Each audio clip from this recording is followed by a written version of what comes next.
Alexander. Hace muchos años me dedico a investigar la historia de la fotografía argentina y un poco latinoamericana. Esto es casi como una especie de herencia genética, dado que mis antepasados, fueron precursores de la fotografía en Europa y en América del Sur. Puntualmente mi tatarabuelo vino de Alemania con esta nueva técnica del daguerrotipo. Sí, yo fui fotógrafo durante muchos años sin saber que mis antepasados habían sido pioneros. Y luego una investigación familiar dio como resultado la sorpresa de que, en este caso, Adolfo Alexander, que era mi tatarabuelo, había sido un daguerrotipista pionero en el norte de Alemania, en Hamburgo. Y eso de alguna manera me cambió la vida, porque si bien yo sabía de fotografía, era fotógrafo social, no sabía nada sobre la historia de la fotografía. Eso me llevó a investigar el tema, con la sorpresa de que en la Argentina prácticamente no se había hecho nada sobre este asunto.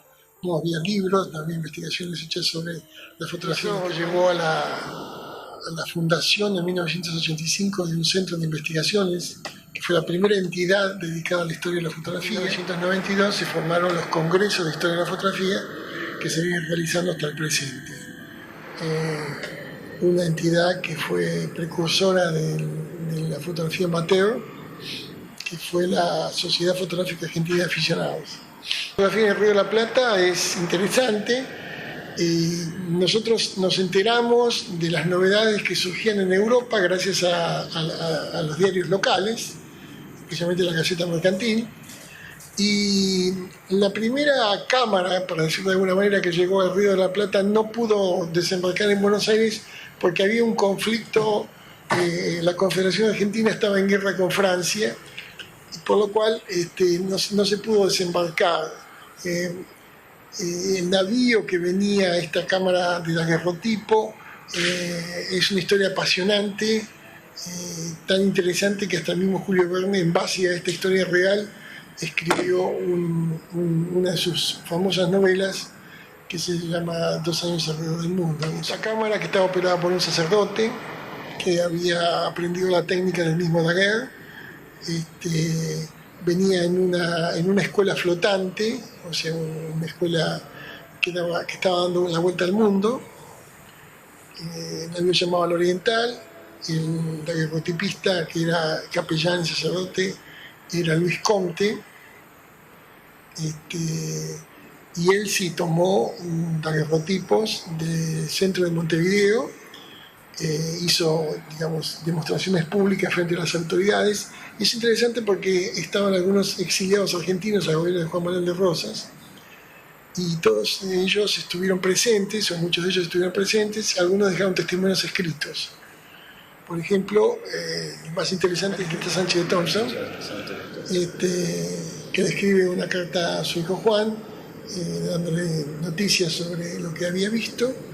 Y también Florencio Varela, abogado y periodista, que escribe un larguísimo artículo sobre esto, que lo publica en un diario de Montevideo. También el general Tomás Iriarte.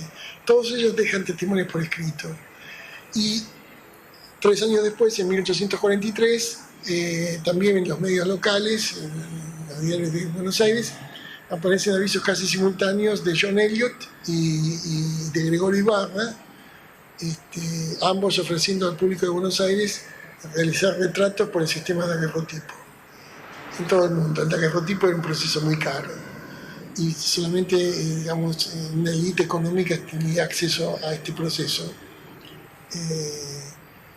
Pero años después se simplifica, se cambia de proceso, aparece la nueva fotografía por el sistema negativo-positivo, y eso hace que amplísimas capas de la población podían tener acceso a su... William Henry Fox Talbot, el inglés, tuvo, digamos, la paternidad de este invento del negativo-positivo, primero obviamente con negativos de papel encerado, que se trasladaban después a un positivo. Puso muchas patentes de protección, estas vencieron al cabo de 10 años, y al vencerse las patentes ya la fotografía técnicamente había evolucionado de tal manera que cuando quiso repatentar su invento no lo pudo, y entonces el papel fue reemplazado por el vidrio. En 1850, cuando se vence la patente de Talbot y se empieza a divulgar por el mundo, también llega a la Argentina, y llega porque hay un francés de provincia, pero que se instala en París, llamado Disderi, que inventa la famosa tarjeta de visita o carta de visita con un precio muy inferior al daguerrotipo, y de la carta de visita surge el álbum fotográfico. ¿Cómo surge en ese espíritu de la época, cómo surge esta asociación? Gran Romer, gran historiador de la fotografía, hace décadas que trabaja en el Museo de la Kodak, la Eastman House de Rochester, ha dicho de que la fotografía tiene cambios tecnológicos cada 20 años. Los cambios tecnológicos en la fotografía han marcado los rumbos. Desde el nacimiento de la fotografía hasta la década del 80, la fotografía estuvo, en esos 40 años, estuvo en su inmensa mayoría en poder de los fotógrafos profesionales o los fotógrafos científicos. Pero los cambios técnicos, especialmente en las cámaras, pero también en los procesos fotográficos, dan de pronto la posibilidad que los aficionados puedan tener sus propios equipos. Y eso marca fuertemente la fotografía, porque la fotografía profesional es una fotografía que está al servicio de... Tengo que decirles que la fotografía gira fuertemente en la retratística, o sea, el negocio fotográfico básicamente en más del 90% está dedicado a los retratos que se tomaban en las galerías de pose. Una necesidad del público. La gente no quiere morir, nadie quiere morir, todos sabemos que vamos a morir, pero la gente se da cuenta rápidamente que aquellos retratos que solamente estaban, digamos, al alcance de las clases más pudientes porque podían contratar un pintor, ahora gracias a la fotografía ellos iban a morir, pero sus retratos lo iban a sobrevivir. Esto se ve, está reflejado en la fotografía mortuoria. De pronto había que salir a buscar un fotógrafo rápidamente porque se había muerto el abuelo y del abuelo no se tenía una sola foto.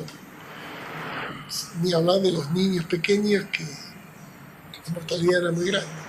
La fotografía está al servicio de la iconografía de la gente, del pueblo, y la gente quiere conservar, y la gente quiere tener su propio retrato. Digamos, esto también tiene que ver con el ascenso de las clases sociales, ¿no? Eso lo explica muy bien Giselle Freud. La irrupción de las placas secas, que se fabricaban en forma industrial por las grandes fábricas europeas y americanas. El descenso de los tiempos de exposición. Y básicamente las cámaras de mano, que ya no necesitaban trípode, generó una nueva raza de fotógrafos que fueron los aficionados. La primera de las primeras sociedades se formaron básicamente en Inglaterra y especialmente en Francia, la sociedad francesa. Y esta moda, de una manera, se propagó por el mundo. Entonces empezaron a surgir sociedades de fotógrafos aficionados en casi todos los países del mundo. También hacia la época, década del 80, empezaron a surgir un nuevo tipo de negocio fotográfico que eran los que vendían insumos fotográficos. Se vendían todo lo que un fotógrafo profesional o aficionado necesitaba. Buenos Aires desde siempre fue la principal plaza fotográfica del país, de una manera abrumadora. Aquí estaban instalados los principales fotógrafos. El 29 de abril de 1889 se reúnen 13 fotógrafos aficionados, clase alta, clase media alta, en la casa del doctor Ayerza, Francisco Ayerza, o Paco para los amigos, y se reúnen con el propósito de formar una sociedad de fotógrafos aficionados. Labran un acta, digamos, provisional, y pocos meses después comienza a funcionar la sociedad. Llegan un poco tarde porque los uruguayos formaron una sociedad fotográfica de aficionados varios años antes. La sociedad va a ser muy importante en la historia de la fotografía argentina. Eran personas de bien, industriales, comerciantes, diplomáticos, abogados, médicos, ganaderos. Y hicieron lo que hacemos todos nosotros, o sea, compraron los mejores equipos y tenían medios para hacerlos. Eran básicamente liberales. Comenzaron a documentar sus reuniones familiares, sus casas, sus mansiones, sus estancias, sus paseos al campo, luego viajes por el interior del país y también por el exterior. Actuaban en forma, digamos, societaria. Tuvieron una primera sede en la calle Florida, en lo que fue el estudio de Ferretto y Bradley, un fotógrafo italiano y otro estadounidense. Ahí tuvieron su primera sede hasta que esta se incendió y entonces se mudaron a la Avenida de Mayo. Era un club de caballeros, como puede ser un club de esgrima, un club de ajedrez, era un club de fotógrafos. La fotografía era un avance tecnológico y artístico importantísimo en la sociedad de la época, así que ellos eran como una élite, digamos, intelectual, técnica, porque tomaban estas fotografías que todavía seguían asombrando al mundo 40 años después, 50 años después. Positivistas. Eran hombres ilustrados.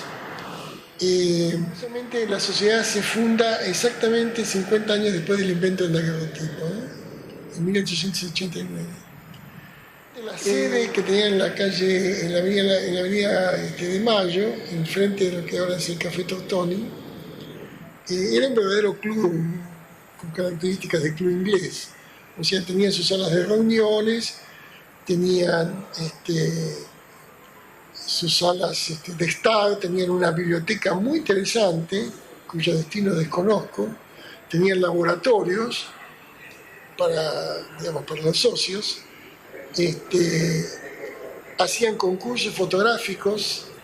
Se había desarrollado mucho entre los miembros de la SFAA, como se llamaba, la Sociedad Fotográfica Argentina de Aficionados, se había desarrollado mucho la fotografía estereoscópica,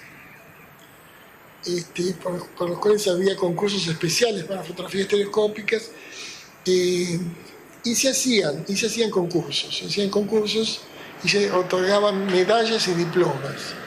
Todo socio tenía una medalla de pertenencia a la sociedad fotográfica.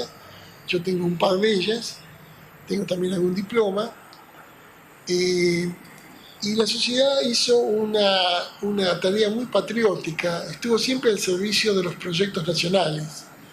Por ejemplo, colaboró con el gobierno nacional en la época con las cuestiones del límite con Chile, por ejemplo, a través de las fotografías que tomaban. O, por ejemplo, sus vistas nacionales estaban al servicio de las publicaciones de la época, diarios y revistas. De hecho, las primeras postales ilustradas con fotografías que se editaban en el país se hicieron con fotografías de la Sociedad Fotográfica Argentina de Aficionados. Pagaban una cuota, o sea, era un club donde la gente tenía que asociarse y pagar una cuota, y los fondos se destinaban al progreso de esta sociedad, que llegó a tener 600 miembros. La identidad nacional que se buscaba también en el espíritu, reafirmar el espíritu de la época con ciertas fotografías, por ejemplo. Había una cláusula por la cual los fotógrafos profesionales no podían ser miembros de la sociedad de aficionados, pero como los fotógrafos profesionales, por ejemplo, la Sociedad Fotográfica Argentina de Aficionados realizó toda una serie de retratos de tipos populares: el barrendero, el cartero, el aguatero, o sea, y además registraba todo el país en fotos. Y lo que es muy, muy importante, o sea, los profesionales documentaban cosas muy puntuales, pero los aficionados llegaron con sus cámaras a lugares que nunca había llegado ningún fotógrafo profesional. Y en ese sentido su labor es muy, muy loable. Ellos no tenían ninguna cortapisa, o sea, ellos podían fotografiar lo que querían y lo que les interesaba. Había muchos profesionales, había científicos, médicos, geólogos, agrimensores, documentaban sus estancias, los establecimientos industriales o rurales, la fama del país. Formaban parte de la generación del 80, Claro. donde se perfilaba que Argentina iba a ser una de las grandes potencias emergentes. Eran Argentina, Canadá, eran los países que se veían, países no centrales, pero que se veían con un gran futuro por muchas circunstancias, por la riqueza de la tierra, por la dimensión del país, por el efecto de la inmigración europea, y se perfilaba que iba a ser un gran país, y esta generación estaba muy orgullosa. En 1889 se conmemora el centenario de la Revolución Francesa y se hace la famosa Exposición Universal de París, que es donde se inaugura la Torre Eiffel. Argentina tiene un stand extraordinario, saca el primer premio por la magnitud del stand, y los visitantes, que fueron millones, entraban a nuestro stand y quedaban asombrados de ver la cantidad de escuelas que tenía Buenos Aires, fotografiadas por el fotógrafo Samuel Buta, argentino descendiente de ingleses. Él tomó esos palacios de la educación y los europeos no podían creer que en ese lugar remoto de América del Sur había semejantes establecimientos educativos. Esto indica cuál era la proyección, cuál era la dirección en la cual iba a la Argentina, y ellos eran una de las entidades que iban en ese sentido. Sin embargo, algunos de sus miembros fueron luego fundadores del Fotoclub Argentino. Fotoclub Argentino, cuyo desprendimiento, años después, va a dar nacimiento al Fotoclub Buenos Aires. De lo que queda de la Sociedad Fotográfica Argentina de Aficionados son algunas medallas, diplomas y, por supuesto, muchísimas fotografías. Y lo que quedan son los álbumes que ellos confeccionaron como entidad, 48 en total, que están en el Archivo General de la Nación. ¿Qué tiene que ver la casa Whitcomb con el material? No lo pude investigar. Bueno, de hecho la casa Whitcomb es también una larga historia. Como diría Kipling, esa es otra historia. La fotografía Whitcomb nace de la fotografía de Cristiano Junior. Cristiano Junior, un portugués que llega a Buenos Aires en 1867. En el 68 funda una importante casa de fotografía, un estudio de retratos en la calle Florida. Dirige este estudio durante 10 años y Alejandro Whitcomb y su socio Roberto Macker compran el estudio de Cristiano Junior, compran el estudio y el fondo de comercio. Y entonces, digamos, la visión empresarial de Whitcomb la llevas a ser el principal estudio del país. Se la llamó el estudio de los presidentes porque iban a fotografiarse al estudio de Whitcomb, moda que ya había iniciado Cristiano Junior tomando los retratos presidenciales con el bastón y la banda de Domingo Faustino Sarmiento. Pero no hay una relación directa entre Whitcomb y la Sociedad Fotográfica Argentina de Aficionados.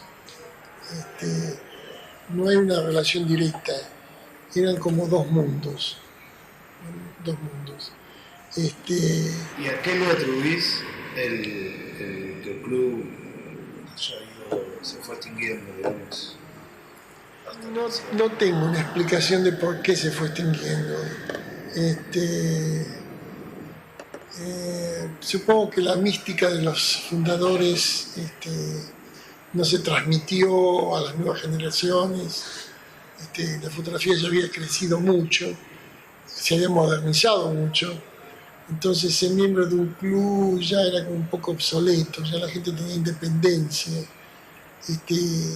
Todavía en el 89 poder sentarse en una mesa e intercambiar las fotos y hacer comentarios y qué sé yo, era una cosa excitante. Pero algo pasó por el cual después finalmente esta entidad desapareció.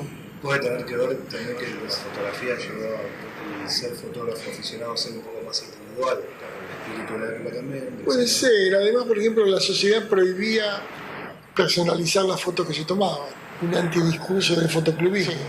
No estaba permitido. No estaba permitido. Aunque hay algunas fotos firmadas, pero digamos, la base, digamos, del funcionamiento de esta entidad era que no había personalismos. Y qué bueno que los reporteros gráficos visiten el Archivo General de la Nación. Yo los veo a ustedes dos acá y los veo como un milagro.